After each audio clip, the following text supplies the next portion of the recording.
Hello दोस्तों, welcome back to this channel. आज हम एक ऐसे टॉपिक के बारे में डिस्कस करने जा रहे हैं जो 2017 एंड 18 में इंडियन ऑटोमोबाइल सेक्टर में एक न्यूज़ आती है कि टोयोटा एंड मारुति सुजुकी आपस में एक पार्टनरशिप करने जा रहे हैं, जिसको आप लोग क्रॉस बैजिंग या क्रॉस सेलिंग भी बोल सकते हैं, कि दोनों कंपनीज एक दूसरे को गाड़ियां प्रोवाइड करेगी, टेक्नोलॉजी शेयर करेंगे एंड अब बोल सकते हैं कि एक दूसरे की गाड़ियाँ एक दूसरे को प्रोवाइड करेंगे, basically in simple layman language में।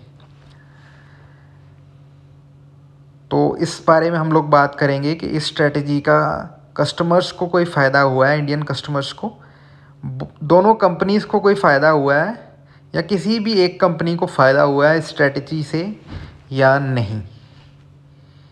आप लोगों को पता ही है, जो मारुति सुजुकी है वो पैसेंजर कार्स में इंडिया में नंबर 1 है in terms of sale and in terms of market cap भी।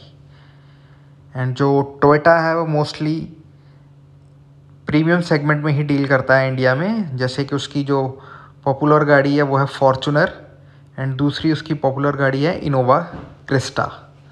एक सर्टेन प्राइस लिमिट के ऊपर ही गाड़ियाँ आती हैं, मोर देन 25 to 40 लैक्स की ये गाड़ियाँ हैं। एंड जो मारुति है वो basically price driven cars India में सेल करते हैं। तो इस स्ट्रेटजी के बारे में कुछ डिस्कशन करेंगे हम लोग। तो सबसे पहले जो रीबैच कार्स शेयर की गई थी वो थी बलेनो एंड ग्लेंजा। हैचबैक गाड़ियाँ दोनों दिखने में ऑलमोस्ट सेम ही है, 95 to 95% मेरे हिसाब से। सिर्फ लोगों का ही फ़र्क है। पहले बलेनो डीजल में आती थी, लेकिन मारुति ने अब डीजल गाड़ियां डिसकंटिन्यू करती है, तो ग्लेंजा की तरह ही बलेनो भी अब सिर्फ पेट्रोल में ही अवेलेबल है।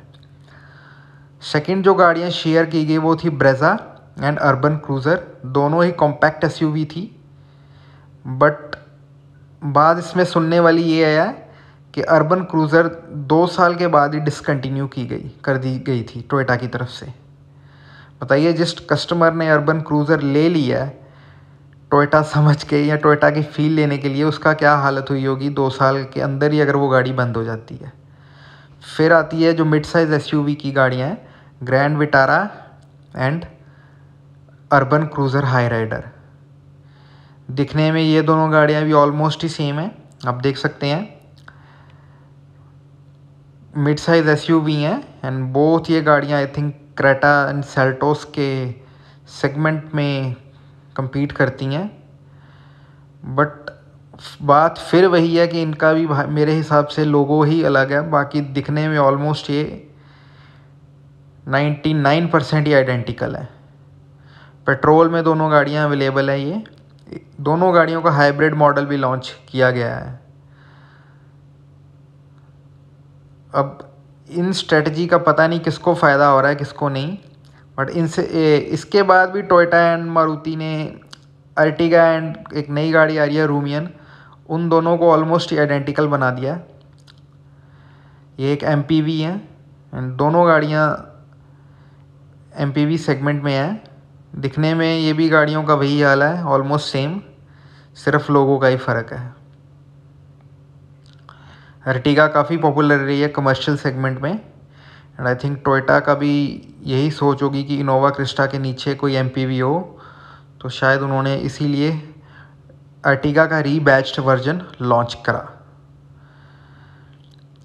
मारुति ने तो अर्टिगा का एक थोड़ा प्रीमियम वर्जन भी लॉन्च किया था, XL6, जो कि नेक्सा डीलरशिप के थ्रू मिलता था।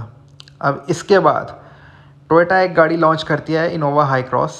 अब टोयोटा देती है मारुति को एक गाड़ी जो मारुति लॉन्च करती है इनविक्टो के नाम से।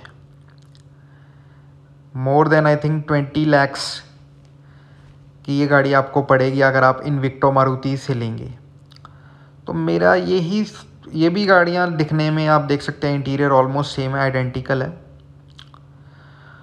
अब अगर किसी के पास 20-25 लाख रुपए आया तो वो इनविक्टो क्यों लेगा, वो इनोवा हाई क्रॉस क्यों नहीं लेगा? अब ये क्वेश्चन तो कस्टमर्स ही आंसर कर पाएंगे या सेल्स फिगर ही बता पाएंगी। ये ऑलमोस्ट अगर देखा जाए तो जैसे कंप्यूटर लैंग्वेज में हम लोग बोलते हैं, ये मेरे हिसाब से वही है, कट कॉपी एंड पेस्ट। ये वो स्ट्रेटजी है अगर मुझसे कोई पूछा जाए तो। मेरे हिसाब से सेल्स फिगर भी उतनी ज़्यादा नहीं होगी जो इनकी होगी। अब देखिए टोयोटा पहले खुद की गाड़ियाँ लॉन्च करता था, जैसे इटियोस थी, इटियोस लीवा, ठीक है। फिर इन्होंने एक हैचबैक भी लॉन्च करी थी लीवा के नाम से, तो वो गाड़ियाँ फिर भी सेल आउट करती थी, एक अच्छा लगता था। फिर उन्होंने एक गाड़ी लॉन्च की थी यारिस, जो वरना एंड सियाज सेगमेंट से सेडान थी, फुल साइज सेडान बोल सकते हैं। इन्होंने ये तीनों गाड़ियाँ बंद करके ये वाली स्ट्रेटजी बनाई है। अब मुझे नहीं पता, या आप लोग बताएं कि इस स्ट्रेटजी का किसको फ़ायदा हो रहा है, टोयोटा को, मारुति को, या इंडियन कस्टमर्स को, या नुकसान ही हो रहा है टोयोटा को, मारुति को, या इंडियन कस्टमर्स को।